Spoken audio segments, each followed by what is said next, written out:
بسم اللہ الرحمن الرحیم۔ اپنے دن کا آغاز صدقہ دینے سے شروع کرو۔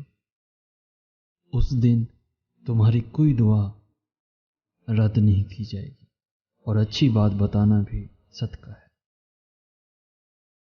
نماز پڑھنے کے دوران تمہاری کیفیت ان دو میں سے ایک ہونی چاہیے۔ تم اللہ کو دیکھ رہے ہو یا پھر اللہ تمہیں دیکھ رہا ہے۔ یہ نہ سوچو کہ اللہ دعا فوراً قبول کیوں نہیں کرتا، یہ شکر کرو کہ اللہ ہمارے گناہوں کی سزا فوراً نہیں دیتا۔ انسان کو اچھی نیت پہ وہ انعام ملتا ہے جو اسے اچھے عمل پہ بھی نہیں ملتا۔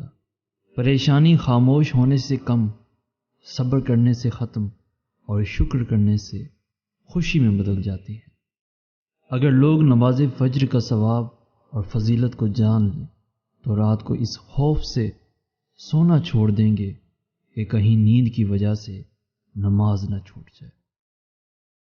نماز کی فکر اپنے اوپر فرض کر لو۔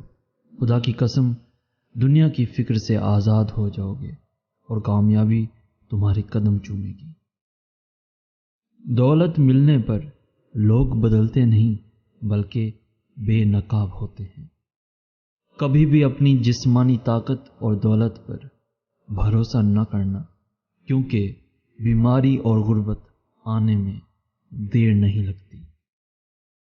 انسان گناہ کرنے کی وجہ سے جہنم میں نہیں جاتا بلکہ گناہ پر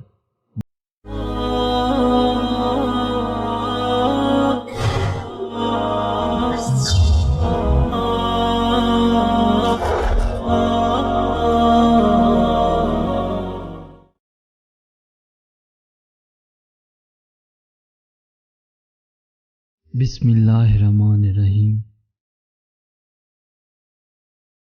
اپنے دن کا آغاز صدقہ دینے سے شروع کرو۔ اس دن تمہاری کوئی دعا رد نہیں کی جائے گی اور اچھی بات بتانا بھی صدقہ ہے۔ نماز پڑھنے کے دوران تمہاری کیفیت ان دو میں سے ایک ہونی چاہیے۔ تم اللہ کو دیکھ رہے ہو یا پھر اللہ تمہیں دیکھ رہا ہے۔ یہ نہ سوچو کہ اللہ دعا فوراً قبول کیوں نہیں کرتا، یہ شکر کرو کہ اللہ ہمارے گناہوں کی سزا فوراً نہیں دیتا۔ انسان کو اچھی نیت پہ وہ انعام ملتا ہے جو اسے اچھے عمل پہ بھی نہیں ملتا۔ پریشانی خاموش ہونے سے کم، صبر کرنے سے ختم اور شکر کرنے سے خوشی میں بدل جاتی ہے۔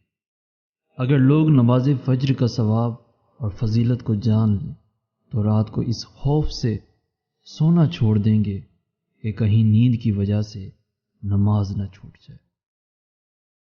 نماز کی فکر اپنے اوپر فرض کر لو۔ خدا کی قسم دنیا کی فکر سے آزاد ہو جاؤ گے اور کامیابی تمہارے قدم چومے گی۔ دولت ملنے پر لوگ بدلتے نہیں بلکہ بے نقاب ہوتے ہیں۔ کبھی بھی اپنی جسمانی طاقت اور دولت پر بھروسہ نہ کرنا، کیونکہ بیماری اور غربت آنے میں دیر نہیں لگتی۔ انسان گناہ کرنے کی وجہ سے جہنم میں نہیں جاتا بلکہ گناہ پر مطمئن رہنے اور توبہ نہ کرنے کی وجہ سے جہنم میں جاتا ہے۔ دنیا اس کو یتیم سمجھتی ہے جس کے ماں باپ نہ ہو، لیکن میں یتیم اس کو سمجھتا ہوں جس کے اچھے دوست نہ ہوں۔ نفرت گناہ سے کرو، گناہ کرنے والے سے نہیں، شاید تمہاری محبت میں آ کر وہ گناہ کرنا ہی چھوڑ دے۔ انسان کے فضول شوق میں وقت گنوا دینا اس بات کی دلیل ہے کہ اللہ اس سے ناراض ہے۔ مومن وہ نہیں جس کی محفل پاک ہے، مومن وہ ہے جس کی تنہائی پاک ہے۔ اگر کسی کو یہ غرور ہو کہ وہ تم سے جتنی مرتبہ ناراض ہو تو تم اسے منا لو گے، تو بہتر ہے تم اس کا غرور ٹوٹنے نہ دو۔ جو تمہیں خوشی میں یاد آئے سمجھ لو تم اس سے محبت کرتے ہو، اور جو تمہیں غم میں یاد آئے سمجھ لو وہ تم سے محبت کرتا ہے۔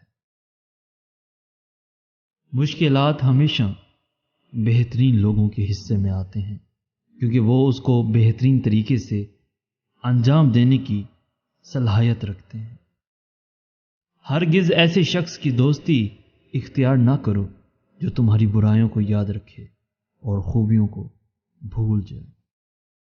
جو شخص ہمیشہ تمہارا بھلا چاہے، اس کا اداس ہونا تمہارے لیے فکر کی بات ہے۔ اگر رزق عقل سے ملتا تو جانور اور بے وقوف زندہ ہی نہ رہتے۔ مصیبت میں ہو تو کبھی یہ نہ سوچو کہ کون سا دوست کام آئے گا، بلکہ یہ سوچو کہ اب کون سا دوست چھوڑ کے جائے گا۔